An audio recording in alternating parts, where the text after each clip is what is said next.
know the red's a bit much. Even when I looked at myself, I thought, okay, get the chain off. But I just love all my little badges for now.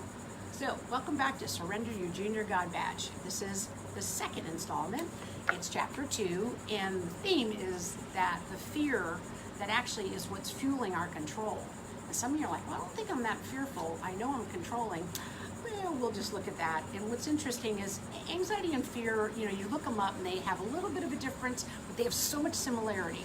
So just know when you're being controlling, you click into it, become the little commander, you need to ask yourself, wow, what is it that I'm fearing right now? And we're going to look at 4 sources of fear, very common to women, that if you can catch yourself, you're like, wow, I'm doing it again. And hopefully it'll be really helpful, this information. Last week when I was sharing about how control doesn't flow from like strength. I'm very type A driven, focused, got her 5-year plan, 10-year plan, 20-year plan.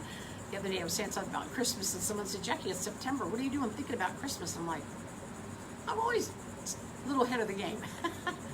But before I go further, I want to say Psalm 46:10 is a very common verse that I always share during this time. And I was looking up the other day and I'm like, how did I miss that? And I know you hear that from me, those of you who've been traveling with me. But in Psalm 46:10, where it says, be still and know that I am God. What is great, people always think be still means like, arms at your side, hands on your lap, don't move. No, be still means to pop your hands off. Let it go. Release it. And one of the words is vacate. Like take a vacation from that junior God badge owner. Get those badges off and go on vacation and leave all that craziness in God's hands. Well, the other day when I'm reading it, I looked at the rest of the verse and I went, oh no, how did I miss this? Be still and know that I am God. I will be honored by every nation. Really? I will be honored throughout the world. I thought, oh Lord, you're honored throughout the world, but it's telling me to be still and know that I'm God.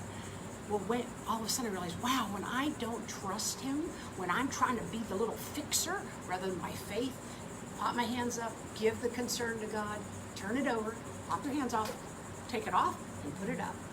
Pop your hands off. In that moment, I bring Him honor. But I didn't realize that when I'm fretting and trying to work things out and all panic, I'm a glory robber. I'm robbing God of honor in my little part of the nation and the world. Just something to ponder as we look at these 4 things that women fret about and don't throw their hands up in worship and trust to God. So, for some of you, you'll hear a couple of these and think, oh, that's not me. Well, keep listening. I will unashamedly admit to you that I have been all 4 of these. All 4, and sometimes not all at the same time, but close. Okay, so what do women fear? What are controlling women most afraid of? Number 1, they're afraid of what I call hypothetical what if. I hear women say all the time, what if his cancer comes back? What if we don't sell the house? What if we don't get that contract? What if we don't have enough money? What if my kid doesn't get in that school?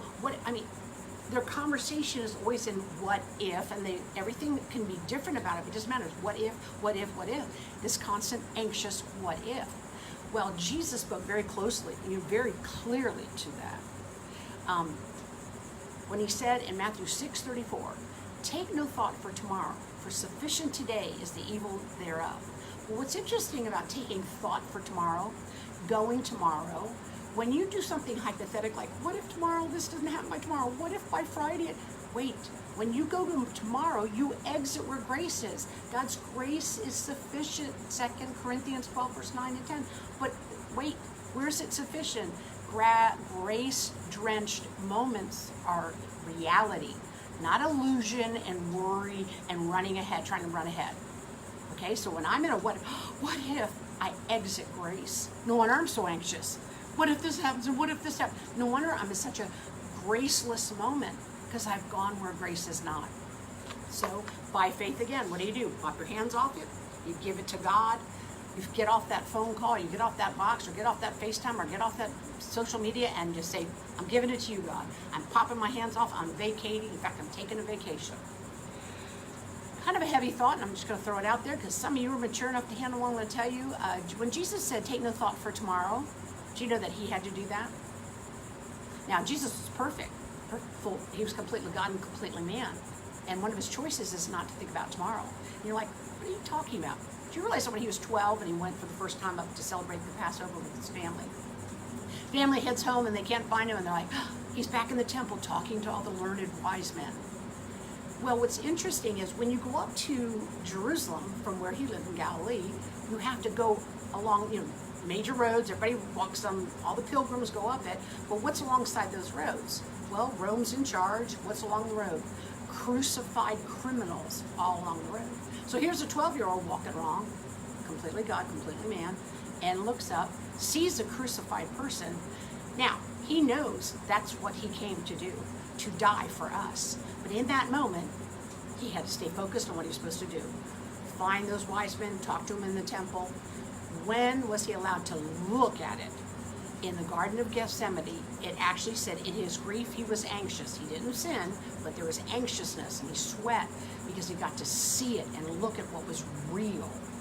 Okay? What was the greatest comfort to him in that moment? What was the greatest grace in a moment of something very painful? Not my will, but thine be done. Someone out there needs to remember that right now. Okay, second thing that people are afraid of, and this is pretty ironic, and I'm not teasing you when I say this, but a lot of women are fear of intimacy, and I'm not talking about sex, even though people can think that. Intimacy means into me, see, like really see the real me. So many women are so afraid that people will find out, their friends or people they run with or people at their church or in their Bible studies, at their work, that they're not perfect. They don't want people to know that they're flawed and they have issues. Well, to begin with, FYI, everyone already knows, because everyone's flawed. Everyone's got issues. Now, not that they're supposed to publish them in the news or write up dissertations and papers on it and let everybody read them. I'm not talking about that.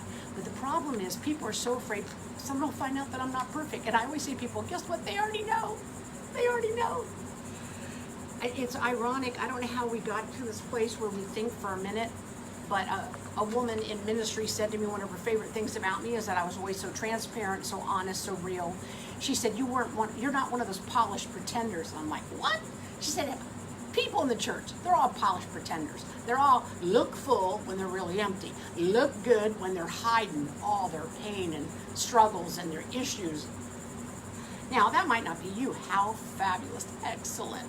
But I want to just say one more thing about people find out you're not so perfect. I read a statistic that literally said that $9 billion was spent on aesthetic plastic surgery in 2020. Now, that was a lockdown, hard time, financially hard time, crazy, emotional hard time. And between 35 and 50, that was the age group, 40% of that 9 billion was people 35 to 50. Once again, don't want people to see that we're aging and not as young as we used to be. Hey, we know. We got the calendar, we know the time, we know we're aging too. It's a terrifying thing to some people. But listen, flawed, everybody is. I know a person one time that said they were nervous about having lunch with me because they felt, almost not worthy of our friendship and our time together, our relationship. And I'm looking at this person going, are you kidding? You're one of the godliest, most fabulous people I have loved all these years. And it's amazing how we see ourselves. We need to learn how to see ourselves how God sees us. And he says, you're fearfully and wonderfully made. He gasped. Psalm 139, verse 14. You're his masterpiece, Ephesians 2:10. So don't insult the masterpiece. Okay, now another thing that people get hung up on, and I know all women do this. You could sit there and say, oh, now that's one I don't do, Jackie. We have a fear of disappointing people. What's interesting about disappointing people, I have heard that the sure formula of failure is try to please everybody. And I know so many people who are trying to please so many people. You know why they're exhausted all the time? Because they've got all these people they've got to please all the time because they can't disappoint them. Disappointing is that's fatal. It's like taking, it's horrible. It's like the worst thing. Okay. What is scary about that statement? In Galatians chapter 1, we're in Galatians 2 today, but Galatians 1 yesterday, it talked about what Paul says, if I'm going to serve people, I won't end up serving God. If I please people, I can't please God. You got to decide who's you going to please. And the problem with wanting to never disappoint people, it's being like people pleasing to the max, and you're so afraid they'll be upset with you if you don't do what they want you to do. Okay. I remember one time someone said to me, oh, Jackie, if you don't come, so many people are going to be so upset, and they'll probably get angry. And I'm like, well, guess what? Then they're all going to have to ask forgiveness for their anger before we go to sleep at night, as it says in Ephesians 4:26 and 27. And it's interesting how quickly we panic that someone might be disappointed with us. Someone might be a little angry. Well, remember, that's about them.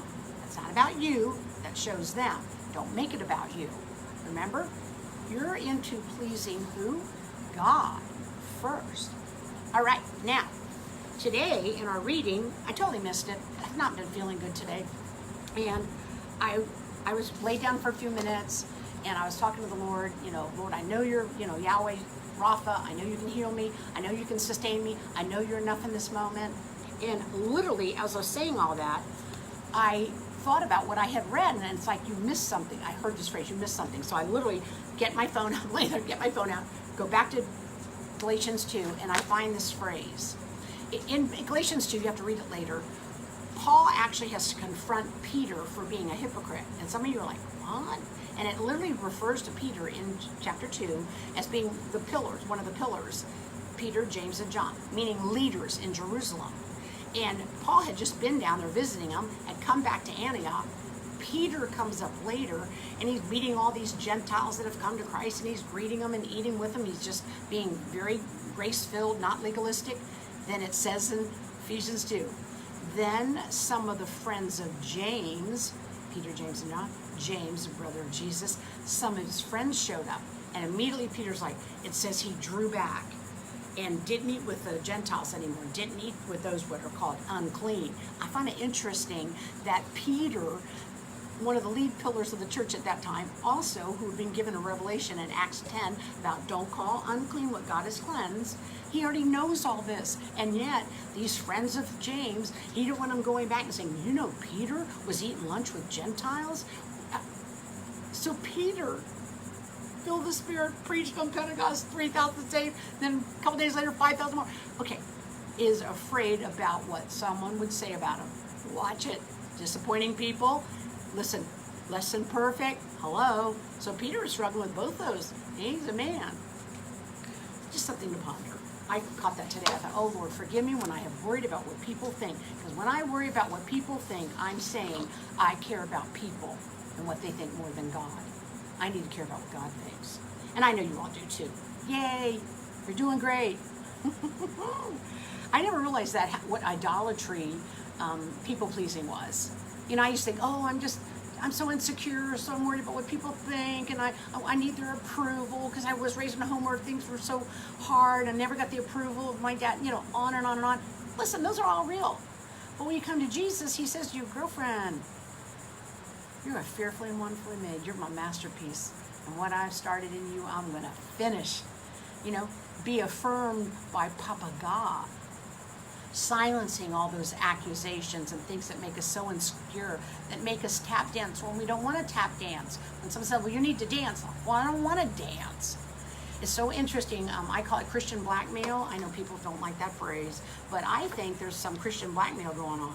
I watch people say, who want something from you, and they'll say, oh, well, you're supposed to be such a good Christian. Well, because I'm such a good Christian, I have the freedom to say no to you. Of course, you're not going to tell them all this, but this is what your interior voice is. I have the freedom to say no because I know Papa God is not requiring this of me. You're trying to make me feel guilty. Christian blackmail. That goes on all the time. When I began to grow, I began to realize how many times I've been manipulated by the needy people in my life. And I would give money or do things for them that I probably should not have spent the time doing that or giving them money. I could probably send Bibles to China, all of China. But I was people-pleasing, approval addict, fear, seek control, fear disappointing someone. Okay, here's the last fear, and this one's actually almost comical if you thought about it. The fear of failure.